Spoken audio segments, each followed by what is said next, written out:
शब्दार्थ पूछ रही हूँ, इसमें कुछ ज्यादा कठिन शब्दार्थ नहीं है। तारीफ करना, मैं जिसे पूछूं वो ही बताएगा। हाँ बताओ।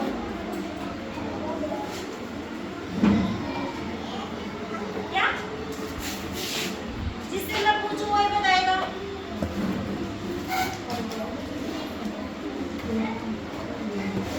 दिया था, आप बताओ।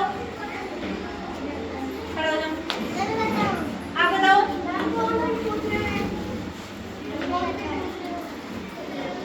ये इसी पार्ट का है ना। मैं जिससे बात कर रही हूँ वो ही बात करेगा। खड़ी हो बेटा, खड़ा हो। क्या?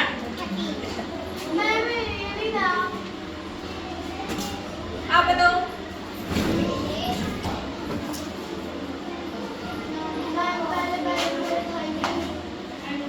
तारीफ करना मतलब बड़ाई करना, प्रशंसा करना।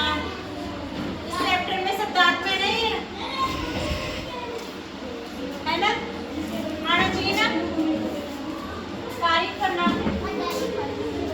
बड़ाई करना, प्रशंसा करना। तो किसी की तारीफ नहीं करते अपन, वो लड़का इतना ऐसा है, वो लड़की ऐसी है, वो कितनी इंटेलिजेंट है, वो तारीफ करना होता है ना, उसको बोलते हैं बड़ाई करना या फिर उसकी प्रशंसा करना।